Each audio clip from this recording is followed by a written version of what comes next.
mbokku téléspectateur yu TFM yi ñu ngi leen di nuyu di leen dalal seen première numéro bi nga xamante ne mooy seen émission ziar defoon nañ première édition mu nekkoon daaw ñu daal di fekkee ren ñu def suñu deuxième édition ziar donc comme ni ngeen ko xamee nag ziar nee naa leen seen émission la yéen a ko moom képp ku nga xamante ne rek bëgg ngeen ko gis wala yéen a ngi koy gis wala xamu leen lan li nga xamante ne moom lay dundee weeru koor bi dañu fas yéene ñëw tegal leen ko ci suñu plateau ñu waxtaan ak moom mu wax yu un peu li nga xamante ne mooy weeru koor bi nan la koy dundee. alors loolu yëpp nag xam ngeen ne du ma ci wéet benn yoon ki may accompagner tout le long du mois muy Oustaz Modou Fall Oustaz maa ngi lay nuyu namoon naa la lool ah. yow dafa mel ni ziar bu ziar la ñuy gisante waaye loolu après dinañ ko régler donc maa ngi lay bàyyi nga nuyoog téléspectateur u émission ziar. jërëjëf yaa maa ngi lay nuyu di la ziara di la ñaanal gudd fan ak wér yàlla defal la ko ci daraja Seydina Muhammad waaye di nuyu itam mbooleem soppe wala téléspectateur boo xam ne jamono bi yaa ngi bàyyi xel télévision Futurs Médias ndokkeel leen ci weer wi ñaan yàlla nañu yàlla bu ngay xéewal ci ziar ba ñu def ko ci jàmm ak salaam. macha allah waaw vous avez la parole. et sa temps yi ci tubaab yi nga génn. damaa yéeg français rek. level bi dafa gën a xaay noonu. dafa gën a yéeg. et loolu nag dinañ ko découvrir anglais laay wax. ah loolu de du ma fi fekk. voilà chers téléspectateurs alors gis ngeen nag tey nag suñu premier invité soriwuñu fenn génnuñu ci biir kër gi donc tey nag suñu DG monsieur Birane Ndour donc moom la ñu dalal ci suñu plateau DG ñu ngi lay nuyu. di la dalal jàmm di la bàyyi nga nuyoog téléspectateurs yi. yaaw maa ngi lay fay di nuyu Oustaz Modou Fall di ku ma sopp lool ràññee ko di nuyu téléspectateur Télé Futurs Médias yëpp. macha allah alors Birane vraiment à chaque fois plaisir la ñuy am di la dalal ci plateau bi jaaroon nga fi donc tey jaaraat nga voilà donc di la laaj un peu nan weeru koor bi nan nga koy dundee ci biir fi nga xamante ne mooy biir TFM. ak ces journées d'habitude comment ça se passe. merci d'abord da ngeen may rek mu nuyu ñi nga xamante ne ñoo ñuy seetaan ñaanal leen ci weeru koor bi ñu dëgmal di ñaan yàlla niñ ci duggee nii ci bismillahi rahmaani rahim ñu génn ci alhamdulillahi rabbil alamina te yàlla yombalal ñu ko te nangul ñu sunu koor. weeru koor bi nag ni ma koy dundee man personnellement c'est comme d'habitude méttiwul parce que sama rythme de travail moo mel ni ne ci weeru koor lay nekk tout le temps parce que man bu ma xasee ba dugg ci bureau bi du ma génnaat. ah bon. donc en général sama heure añ heure dog la. maanaam. ay 20h ngay añ. waaw ay 20h lay añ. jëm 21h yenn saa yi donc dafa mel ni ne que. waaw c'est la at bi routine yëpp c'est une routine. voilà damay woor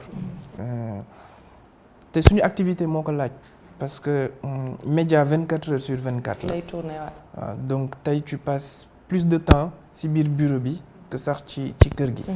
donc man weeru koor damay nekk ci environnement wu koor gi rek. mais lu may dund la toute l'année. donc c'est comme ni c'est une routine donc tàmm nga ko ba pare melul ni Oustaz nga xam ne def sànq mi ngi sonn fii di bëgg saalit premier jour bi alors Birane mais loolu mbaa soxna si xam nga mun na defar añ nga war a ñëw añ si xam nga yooyu yëpp mun na indi problème tuuti quand même heure de pause nga war a wàcc dem ñibbi dem añ xam nga def benn petite sieste ñëwaat loolu tam da ciy baax des fois. waaw mun na ci baax mais je veux dire moom tam dafay liggéey. donc tey problème boobu duñ ko am. parce que xam nga loo gis rek ci kër moom consensus la waxtaan la rek ba jubo donc man heure bi may wàcc heure boobu lañ may tegal añ donc dérangé wul waaw. waxtaan ba jubóo la daal côté boobu moom amul benn problème on gère. d'accord alors gis nañ li nga xam ne c'est vrai que sax peut-être doo directeur des programmes mais quand même ba tey ci nga bokk weeru koor bi lan lañ nekk TFM lan la nekk di pare vraiment. waaw en fait. xam nga ñun ku ñu xam ñu ci innovation je pense que tey dinañu proposer ay programmes yu am solo. yoo xamante ne nit ñi dinañ ci gis seen bopp toujours comme suñu slogan rek miroir du Sénégal. je pense que tey ku jël émission bu mel ni ziar émission yu mel ni wareefu Ramadan wala les 5 minutes de Pape Hann wala suñu émission phare bi nga xamante ne moom la réew mi yëpp di xaar. muy quartier général. ak yeneen xam nga ñun moom toujours dañuy xaar fenn waaye yàlla dinañu dimbali ba nga xamante ne dinañ si yokk tuuti.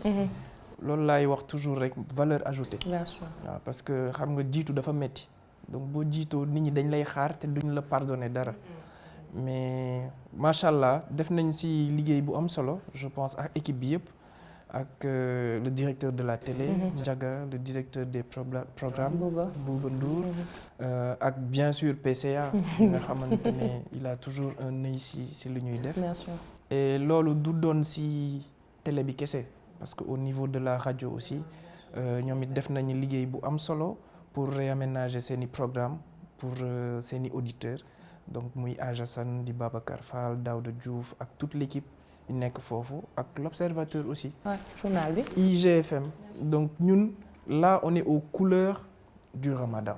D'accord, machallah. Alors chers téléspectateurs yéen a ko déggandoo donc dañu jóg uniquement changer grille bi carrément def ko comme Ndiaga comme Birane nu mu ko waxee def ko ci li nga xamante ne mooy couleur bu Ramadan juste pour vous faire plaisir yéen yi nga xamante ne yéen a safoo TFM alors Birane duñu dem nag. comme ni ngeen ko xamee nee naa leen concept dañuy ñëw waxtaan weeru koor bi nan lañ koy dundee donc loolu la c'est très simple alors duñu dem nag te comme niñ koy defee rek oustaz mi ngi nii toog waaw oustaz mi nga xam ne dafa dégg français dégg anglais lu ko neex leex ci émission bi mi ngi nii oustaz Modou Fall oustaz bi xew ci jamono alors tey Birane lan nga bëggoon oustaz waxtaanee la parce que à chaque fois fu ñu dem quand même suñu invité dafay choisir benn thème. donc moom moo xam lan la bëgg xam ci diine wala loo xam ne bëgg na ko poser question comme question oustaz mu waxtaan ak moom ci diine lépp rek ça tourne autour de l'islam ci diine. ok très bien waaw man de tey moom bu ma sañoon oustaz dugal ma tuuti ci naafila. ay ci oustaz. waaw lu am solo la defe naa ci weeru koor. farata la sax waaye bëgg naa xam lan lañ si wax ak ku nekk rek lan nga ci war a def waaw.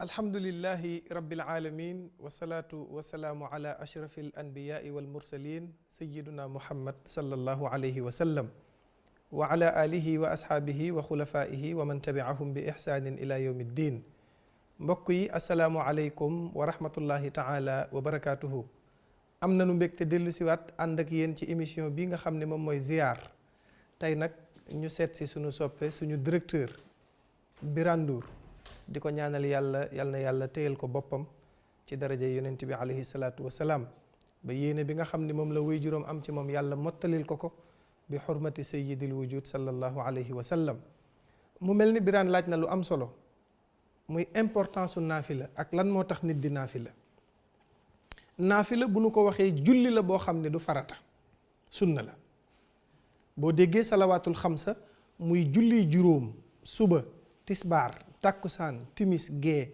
yii ñooy waxtuy juróom yi nga xam ne ñooy farata jullit bi daf ko war a def waaye bu dee naafila nag nekkul farata waaye dafa nekk ponk boo xam ni ponk bu am solo la rawatina nag ci weeru koor ndax boo xoolee tey par exemple ñaari rakkay fajar du farata waaye julli la boo xam ne yonent bi nee na moo gën àdduna ak li ci biiram pour nga xam ni naafila am na doole bu ñu demee ba jullik naafila yonent bi di ci joxe exemple di wax ni moo gën àdduna ak li ci biiram la nga cay déggee mooy naafila am na solo waaye fii ci Sénégal nag dañu baaxoo su koor jotee boroom xam-xam yi gëstu ci wàllu naafila di wax ni tey premier jour bi naafila bi ñaari ràkka la wala juróomi ràkka la wala juróom benn ràkka la loolu tam du farata ñoom ñoo ko xayma xam ni lii war na mën a ànd ak jour bu nekk ñu calculer ñaata jour la ñu war a naafila ñu indi ko waaye du farata bu la neexee soo wooree ba dog jot